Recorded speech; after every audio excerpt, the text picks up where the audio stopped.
Welcome back to the channel. Today we are finally going to go over Elrond economics. This has been a video I've wanted to make for a while. We're going to go over a lot of important information all related to eGold. Okay, this is going to be a little bit of a deep dive on a few topics. The first topic is going to be an overview of DeFi 2.0 coming soon to Elrond.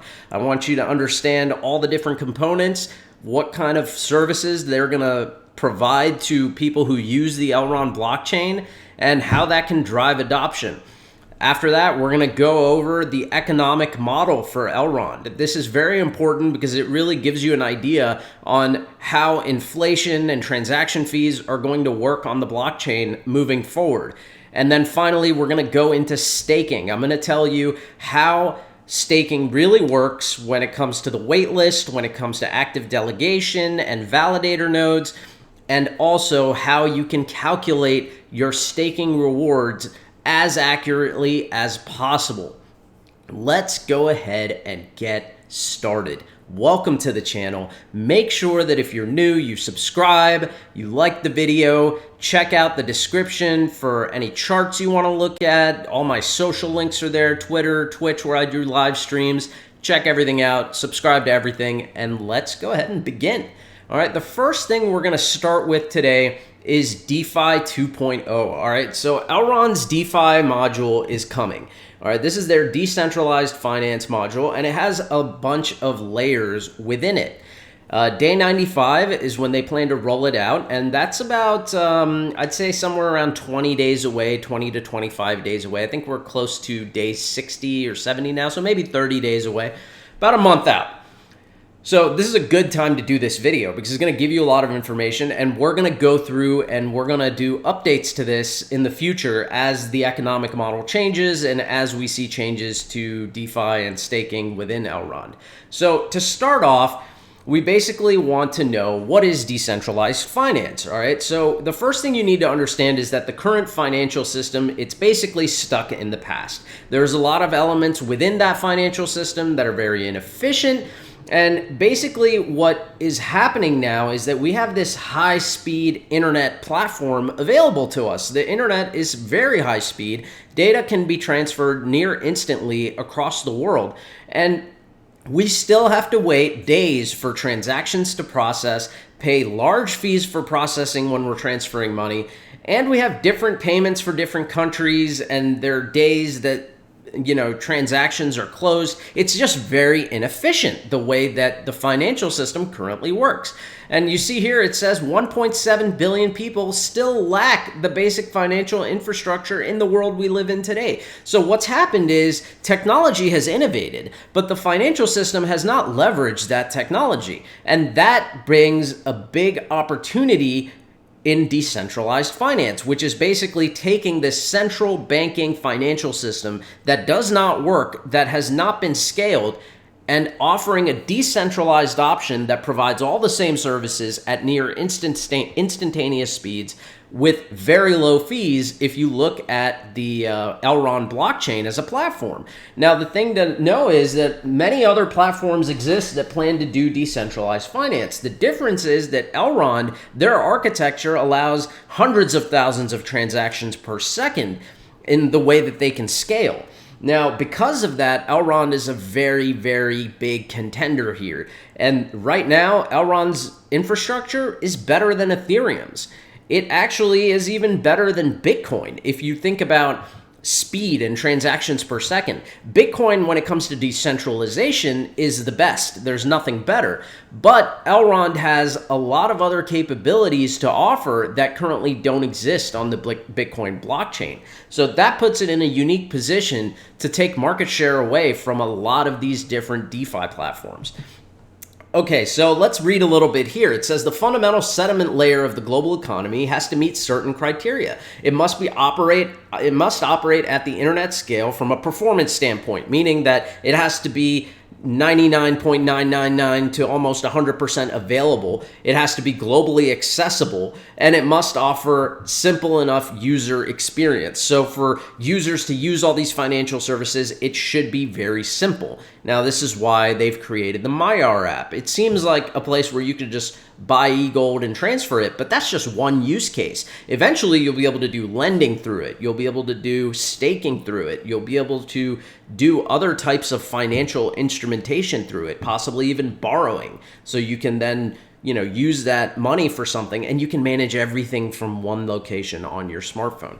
So Elrond's goal has been to build a backbone for this high bandwidth, low latency, and transparent financial system, keeping it decentralized and making it accessible to anyone. So they say here, Elrond's DeFi 2.0 module reimagines banking. It unbundles the components, leverages blockchain technology, and offers a simpler digital solution for all these problems that are completely automated.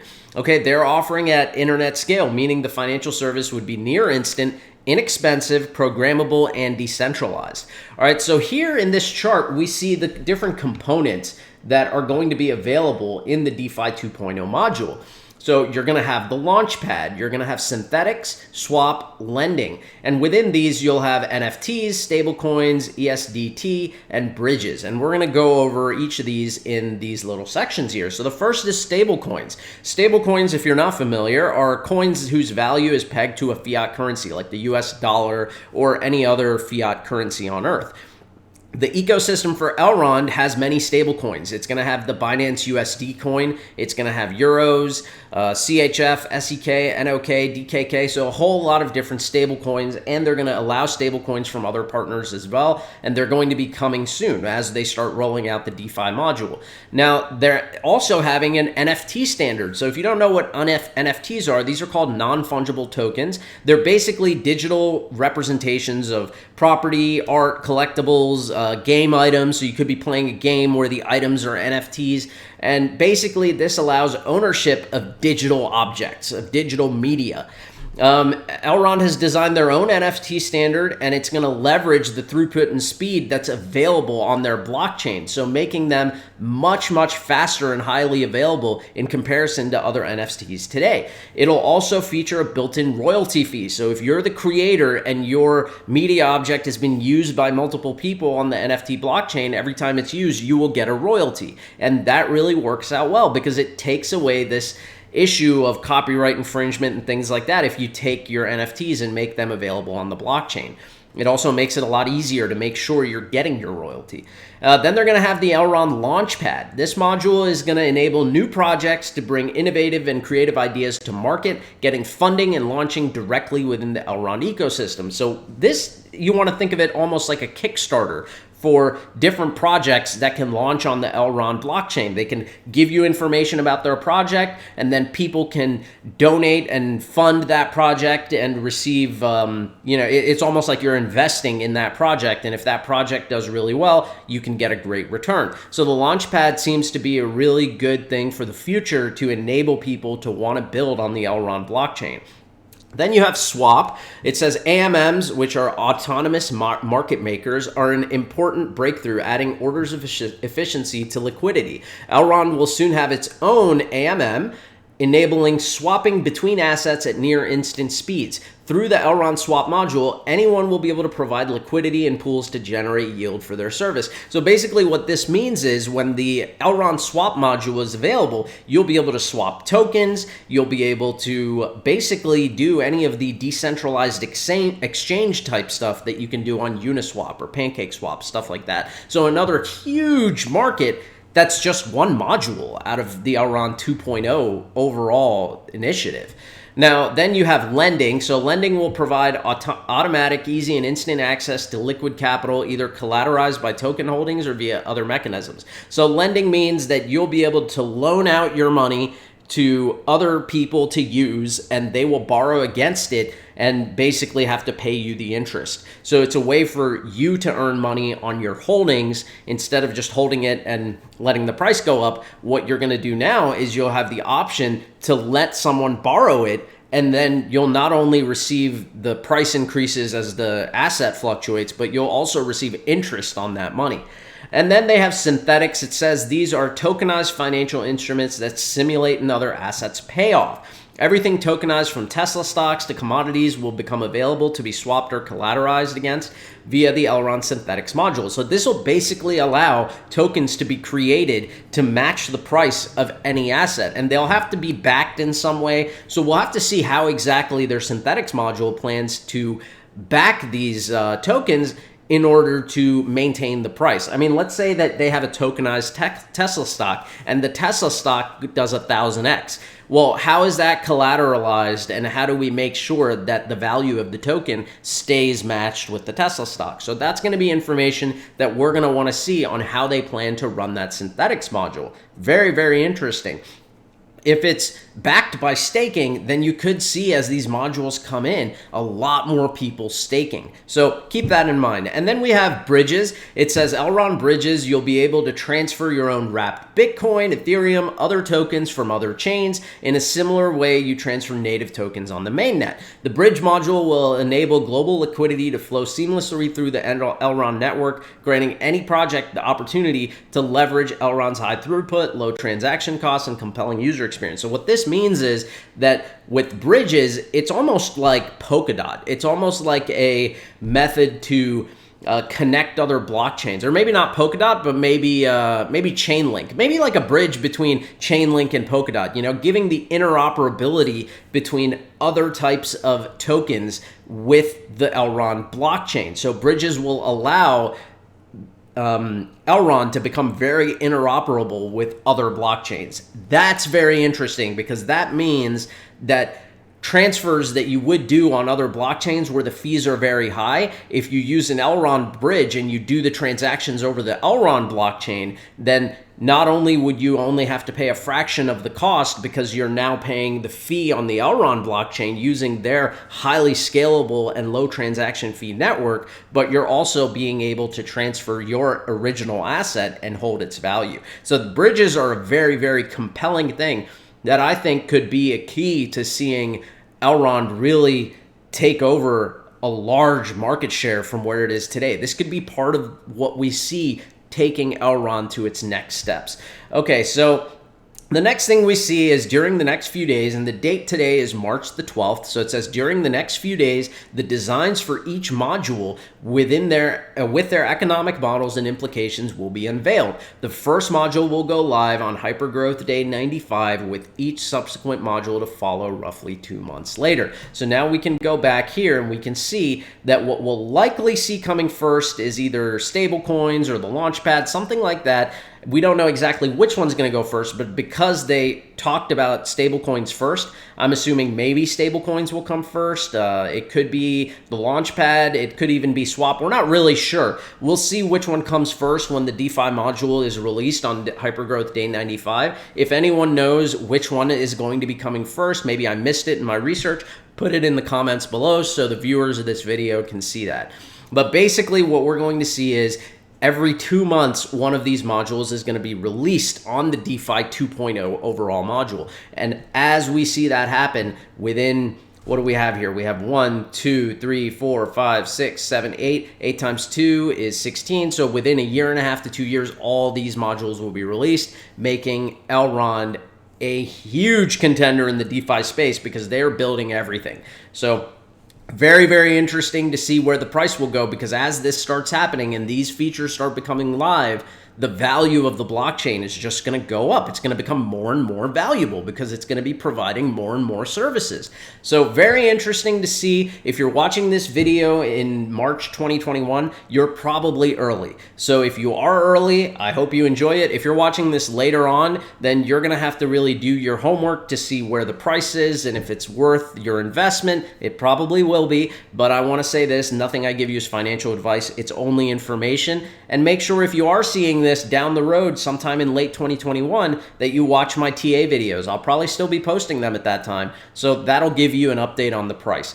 Okay, so we've gone through DeFi 2.0, and we're going to do a little bit now of information toward the economics, okay? So the first section, DeFi 2.0, I wanted to give you an overview of what you're going to see and how that is going to affect the value moving forward. This is going to play directly into the next section. So the next section, once again, is the Elrond Economics. So now going into the economics, you're going to be able to compare what you've learned about how the DeFi modules are coming out to what the overall economic structure is.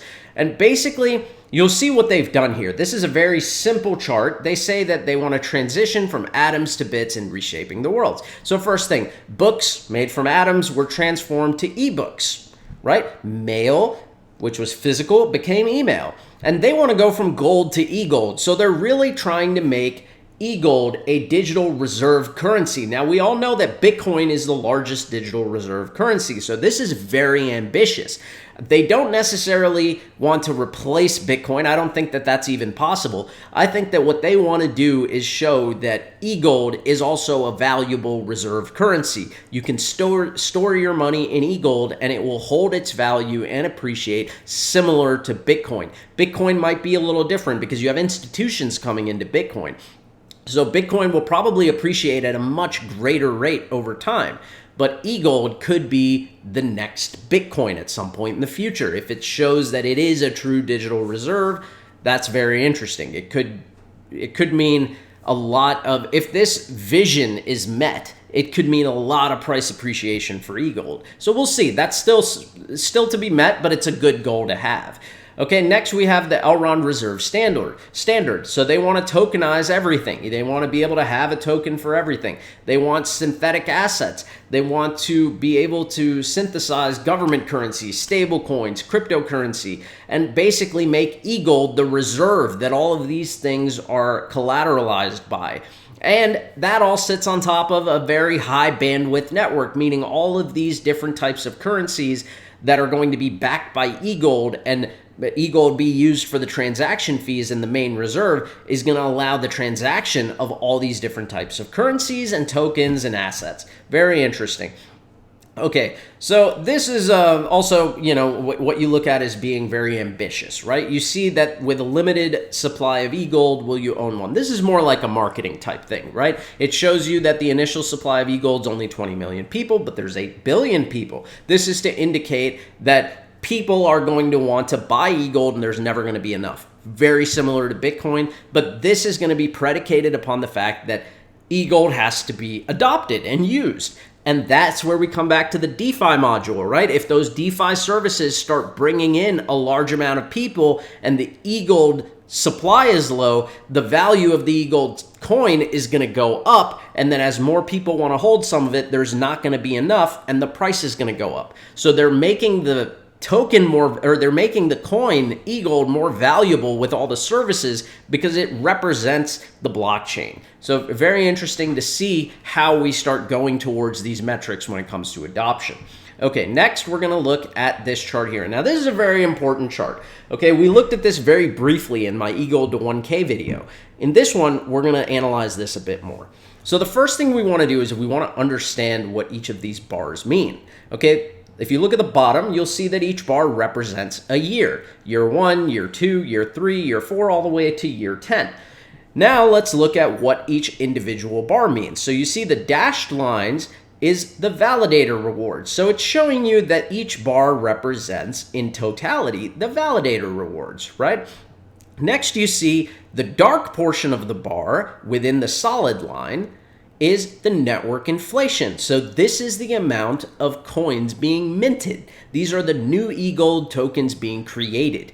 Then you have, in the dashed lines, you have transaction fees substituting inflation. So this is showing that transaction fees are covering a portion of inflation. So if there were no transactions, if nobody was using the blockchain, then this would entirely be black and it would all be network inflation. But with the adoption projected to grow, and with it currently playing out that way, what you're seeing is that over the years, the transaction fees start increasing and covering more of the inflation, meaning the inflation goes down, meaning we're creating less coins. Then you have in white the estimated transaction fees. And you see here that this doesn't really apply until year 6. So we'll get to that. But now let's analyze how this really is playing out. So in year 1, you have a lot of inflation because they wanted to basically incentivize people to stake. Now, in order to do that, people need to get a reward. So the rewards were very high early on, even for the wait list. And basically what that meant was they were creating a lot of new coins to pay those rewards. Now, as time's going on and more people are using the services that are being offered, once again relating back to DeFi 2.0, as all those services come out, the amount of users increases, meaning the transaction fees increase, and those transaction fees are then used to pay the validator rewards instead of having network inflation. So you see as adoption grows, the network inflation starts to reduce. Now, another thing you're seeing is that each year, up to year 5 and 6, the overall rewards going to the validator, so the dashed line going all the way around, is dropping. So basically what that means is in the first year, it's very high rewards. Second year, the rewards go down. Third year, the rewards go down. Fourth year, the rewards go down. But as the rewards are going down, what's happening is the value of each token should be going up because that's when you're seeing more services come out. So they're saying, okay, your rewards are going down, but the rewards you're getting are more valuable. So it still gives you the incentive for validators to keep validating, for people to keep staking. So the genius of this is we're not just going to keep minting coins. We're going to do that in the beginning to get you in and show you how this works. And then as we start scaling up, those rewards are going to be worth a lot more. So we're not going to give as many rewards, but you're still going to get rewards. And we're going to be minting less coins to do it. So basically you see as we go into year 4, the network inflation has dropped significantly in comparison to year 1. So that means they're minting way less coins in year 4. And the transaction fees are increasing because they're projecting higher usage. And that makes sense because they'll have a lot more services as they roll out their DeFi 2.0 module. And by this time, all of the services should be rolled out. We're looking at a 2-year period projected to roll out all the DeFi 2.0 services. Let's say that even gets extended to 3 years. That means by year 4, those services will all be out.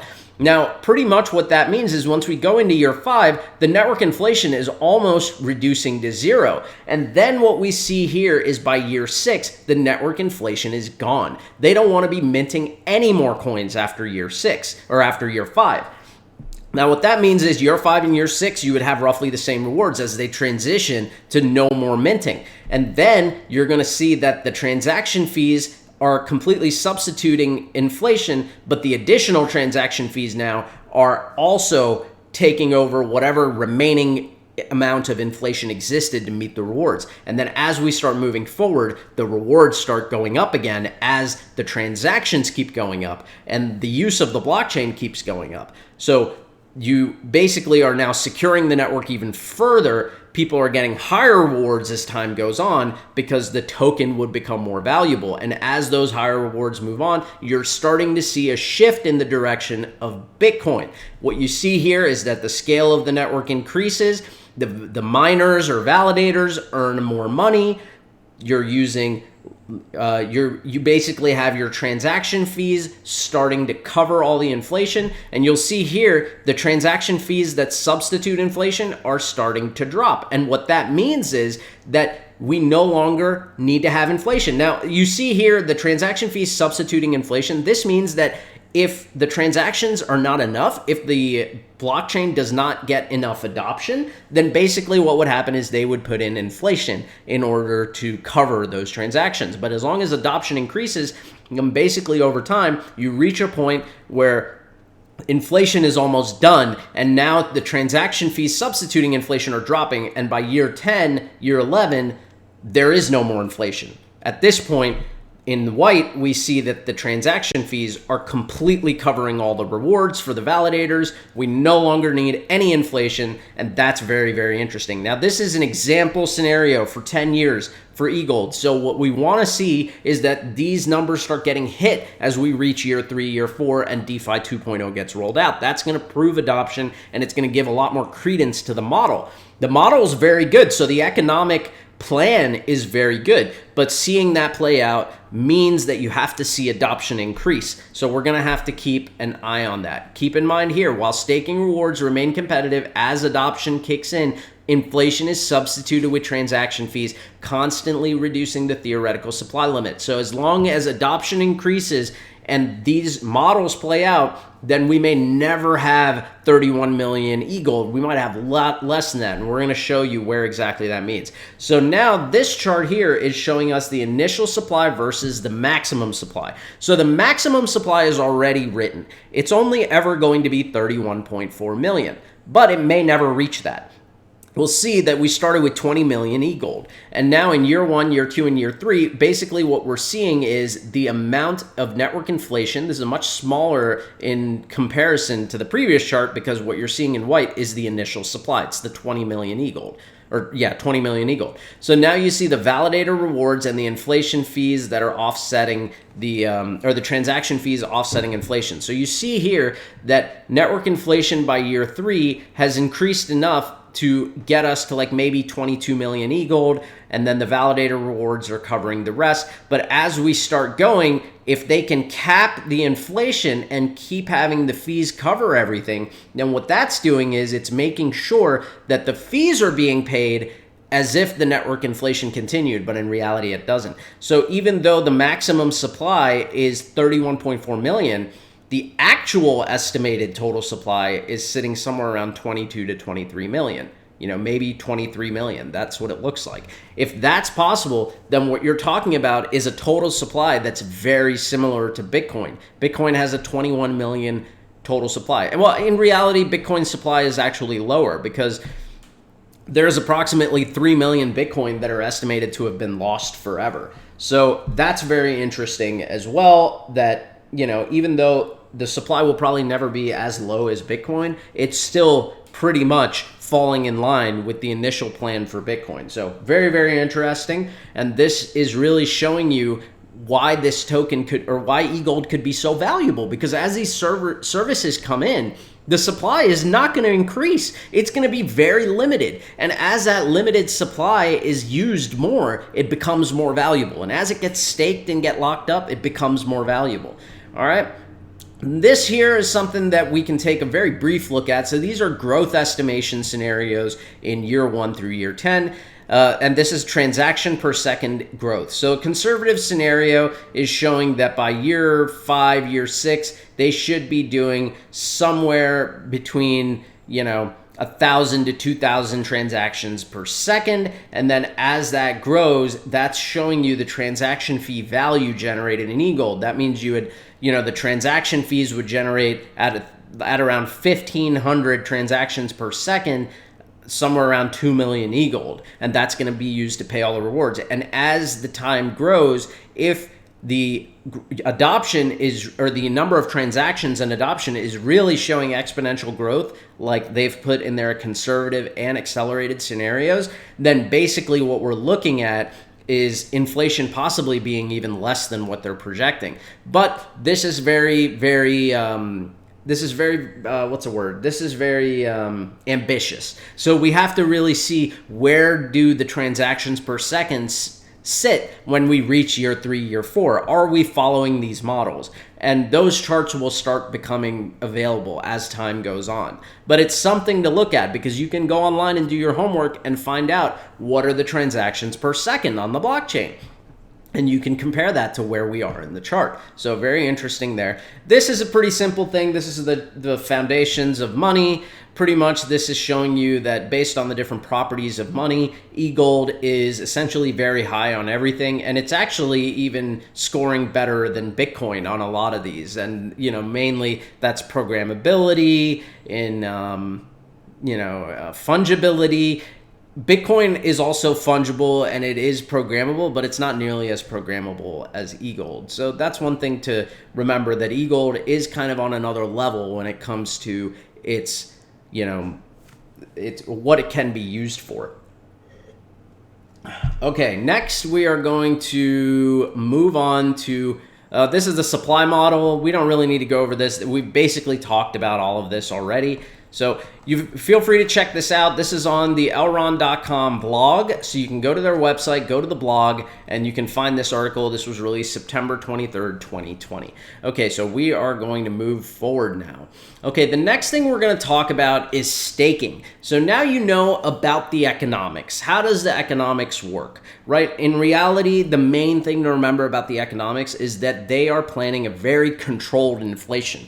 They do not want to mint a lot of coins. They don't want to hit the 31 million maximum supply. They want to keep the maximum supply low while allowing validators to get their rewards. So if adoption doesn't increase, they have the option to mint more coins. If adoption does increase, and it increases substantially with their hypergrowth initiative and DeFi 2.0 modules, then what's going to end up happening is transaction fees will end up covering everything very soon. Okay, so now we're going to move on to staking. This is a very interesting section, so I want you guys to pay attention. The rest of the video is going to be all about staking. Now, staking phase 3 is happening soon. So let's read a little bit here. It says the DeFi 2.0 module is coming live soon and will feature a new set of financial microservices, what we talked about in the beginning of the video. They'll be capable of processing transaction at internet scale, opening an adoption space by making these services accessible by nations, institutions, banks, businesses, and individuals. It says, in short, by enabling more eGold to be staked, more people and validators will participate, more tokens will be locked, security will improve by increasing the cost of potential attacks. The more validators you have, the more delegators and validators you have in a proof of stake blockchain like eGold, the more secure it becomes, and it becomes more expensive to hack the network. A secure environment will give confidence to more businesses to start building on eGold and increasing the demand. Okay, so with staking phase 3, which is coming soon, we see that staking pools creation is tentative for March 22nd. The date today is March 12th. So in a couple of weeks, staking pools will be available. Now, staking pools allow a stake pool operator to create multiple validator nodes, and people can then delegate to their staking pool until they have enough eGold in that pool to start generating validator rewards and then distributing those rewards to the people staking. And that's what's going to happen with active delegation. You're going to delegate to a stake pool. Okay, so more validator nodes, they will go up from a total of 2169 where it is today to up to 3200 validator nodes. That's a big increase in the amount of nodes. The max node increase activation is tentative for April 5th. Staking will be also available through Maiar in phase 3. So that means the Maiar app on your phone, if you have your eGold there, you'll be able to stake it there. The waiting list annual percentage yield will change to 6% starting on April 5th, and then it'll end completely on May the 3rd. So after May of 2021, there will be no waiting list. You can just actively delegate. Okay? Now we will move forward here and see if there's anything else we wanted to look at. It says important between April 5th and May 3rd, the waiting list yield will be 6%, allowing waiting list delegators sufficient time to migrate their eGold. So what they're talking about here is if you're on the waiting list between April 5th and May 3rd, you will want to take your eGold off the waiting list and actively delegate it. Now remember, when you actively delegate, there's a 10-day hold if you want to remove your eGold to sell it. So the smart thing to do here would be to only stake what you plan to stake long term. If you plan to buy and sell, then you probably don't want to stake. Even though you'll probably make more money staking, you got to remember that there's a 10-day hold when you take out your wallet from staking. So let's say I stake for 6 months and then I want to sell some of my eGold, or I want to use it, I want to transfer it to someone. Then basically what I would have to do is I'd have to undelegate, and the amount that I undelegate will become available in my wallet in 10 days for me to transfer, to sell, to do whatever I want with it. So that you have to keep in mind. It adds a little bit of risk, but it also adds a lot of security, because then you know the amount that's being staked in active delegation cannot all be removed at one time. The whole point is going to be for people to know that staking is secure, that everyone's locked in. Okay? So phase 3 will allow anyone to become an active delegator, and you'll be able to do that from Maiar. So that's very, very interesting. You'll be able to finally use your Maiar app for staking, and I think we're going to see a boost in price when that becomes possible. As soon as you're able to buy eGold with United States dollars on Maiar, that's also going to give the price a huge boost. I don't know when that's going to happen, but whenever it does, a lot more people in the United States will start learning and using eGold. So very interesting, very interesting. Okay. Next, which is quite possibly what a lot of you are here for, is how to calculate your earnings. Okay, if you're planning on staking, if you're planning on becoming, if you're planning to stake on the wait list, if you're planning to become an active delegator, you need to know what your rewards are going to be. Now, one thing to keep in mind is that we went over this before, right? The delegation rewards are going to change. The rewards are going to drop every year until year 4, year 5, where they stabilize, and then they're going to start going up. So you want to keep up with the news from Elrond, so you know what are the yields. You want to keep coming to sites like this. This is stakingrewards.com. Okay, that's stakingrewards.com, one word. When you go to stakingrewards.com, what you're going to do is you're going to hit search, you're going to type in Elrond, and then you're going to click on Elrond eGold under assets.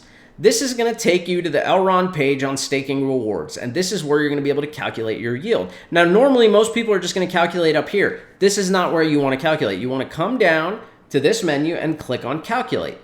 Once you do this, it's going to take you to a much better calculator here, okay? Now, this calculator, when you see here, it says choose your reward option. You can choose as a delegator, as a validator, or on the wait list. Now, normally, most of you are going to be either a delegation wait list, or you're either going to be on the wait list or you're going to be a delegator. Not as many people will be validators because that requires running your own node. So if you're just delegating through the wallet, then you're going to be a delegator. Delegate Elrond is going to be the option, right? So you have this option, delegate Elrond, then you have this option, validator, and then you have this option, delegation waitlist. So right now we're going to look at the waitlist, and you'll see that the waitlist reward rate is 6.12%. That's actually going to go down soon to 6%. And then if you look at a delegator, there's a 29% reward. This is going to go down to 20%. So you want to know these things, right? As phase 3 gets released, this goes down to 20%. The waitlist goes down to 6% until the waitlist is gone completely. And then you have a validator. Validators earn more. Right now they're getting 36%. That's probably going to drop as well as we start going over the years. And then as we start getting to a point where there's no more inflation, these interest rates will start going back up. And at that point, eGold should be a lot more valuable than it is today anyways. So let's say that you are on the wait list, okay? We'll do that first since the wait list still exists. And let's say you delegate 100 eGold. Okay, 100 eGold is a total of 14,000 US dollars. Okay, you will earn 6.12% interest on it today. Very soon, that'll become 6% until the waitlist is gone. Okay, now if I was to delegate this much eGold today on the waitlist, that means that I would receive a total of 6.12% per year, okay, interest.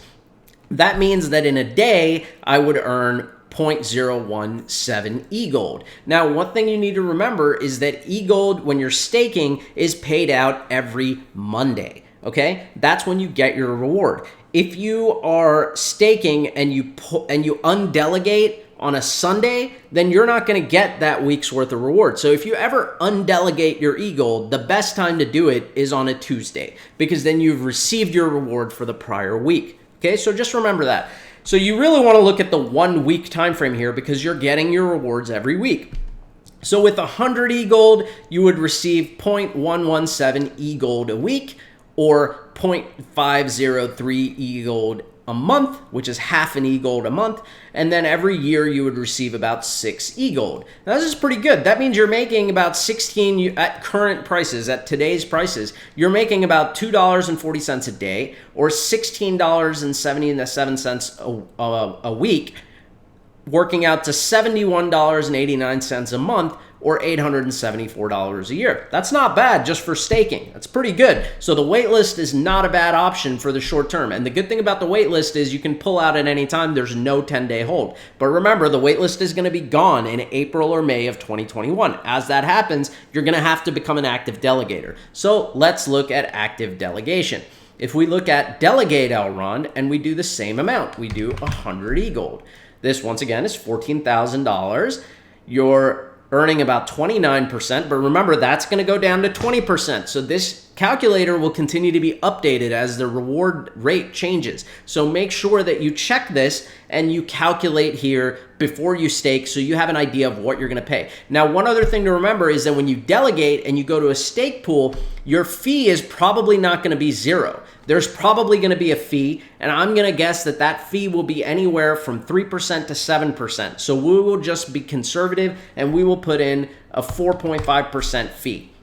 Okay, so let's say that you're paying a provider fee of 4.5% to the stake pool, because the stake pool that you're going to be delegating to, they have to charge a fee because those fees that they receive are going to allow them to keep running the stake pool. It'll cover their operating costs. So that's why there's going to be fees. So keep that in mind. You'll usually want to look for a staking pool that has a fairly low fee, but also has high reliability, high uptime, a good number of users, and is active, like they're telling you about what they're doing with their stake pool. You'll go to their website, you'll see how many nodes do they have, how do they plan to scale. You want to do a little homework on the stake pool and make sure it's managed by smart people. Okay, so you'll do your information. Let's just say it's a 4.5% fee. That tells me that when you're staking as an active delegator with a 4.5% fee, you're receiving 27% annualized, 27.69% annualized interest. That works out to $75 a week at current prices. So 0.53 e-gold every week, or 2.27 e-gold every month, or 27.69 e-gold a year if you're putting in 100 e-gold. If you're putting in 10 e-gold, which is the minimum, then you would be earning about $7.59 a week, or $32.51 a year. But let's actually talk e-gold, not dollars. So in 1 week, you would earn 0.05 e-gold. In a month, you would earn 0.228 e-gold. And in a year, you would earn 2.77 e-gold. That's pretty good with a 10 e-gold investment. Okay, let's say you're going a little higher. You put in 145 e-gold. Okay, with 145 e-gold, you would earn 0.77 e-gold a week, 3.3 e-gold a month, or 40 e-gold a year. That works out to about $5,700 a year at current prices. And remember, as DeFi 2.0 gets released and the amount of e-gold that and the amount of adoption that the e-gold block or Elrond blockchain sees, the value is going to go up. So likely this will be a lot higher, right? If e-gold doubles, then with 145 e-gold, you'd be making anywhere from 10,000 a year, because that 40 you'll still be making 40 e-gold in a year, right? That'll be your 27% return, but that 40 e-gold could be worth twice as much. So that's why you're going to see a lot of people wanting to get in and stake e-gold, especially as DeFi 2.0 comes out and all these services are released to the public, and you start seeing people want to use them, right? People want to use low transaction cost, highly scalable. This is what they want. This is why people started using BNB instead of Ethereum. And now e-gold's going to come and not only be better than Ethereum, but it's going to be better than BNB too, as far as scalability, transaction costs, and even their economic model, even the value of their token and the supply is better than Ethereum and better than Binance. So it's very interesting to see how this is going to play out, but super, super interesting. And what you really want to do is use this calculator to understand what type of reward you'd be receiving, and make sure when you're doing delegation, when you set this to delegate e-gold, that you are accounting for a provider fee, right? Even if you're paying 7% on 145 e-gold, you're still making 39.1 e-gold a year. That is still really good. On 10 e-gold, you would be making 2.67 e-gold a year if you're an active delegator and paying a 7% provider fee. That's still very, very good. So remember that there is a lot of opportunity when it comes to e-gold with staking. There's a lot of opportunity when it comes to e-gold value with DeFi 2.0. There's a lot of services coming, and there's probably going to be a lot of people coming in to utilize those services, and that could see the price go up. Remember, not financial advice. The whole point of this was to give you a lot of information on DeFi 2.0, on staking, and on the economics. Now, another thing that I really want you to remember is that staking is a long game. If you plan to be in e-gold for a long time and you're just keeping your e-gold on an exchange, it's probably not wise. I mean, I can't tell you what to do, so I'm not going to, but I'm just going to say if you're planning to hold eGold and you're not planning to sell it, no matter what happens with the price, then you might as well be staking and getting a reward for that, because that's exactly what staking is for. It's for the people that are planning to hold it, and instead of just keeping it on an exchange and earning nothing, you can put it into Maiar and stake it, or you can put it into wallet.elrond.com on their online wallet and stake it there. So keep in mind that you might want to look into this and leverage this opportunity. All right, that is pretty much it. Let me think if there's anything else that I wanted to go over with you. I think that's about it for today. We've given you quite a lot of information. So I think you have everything you need.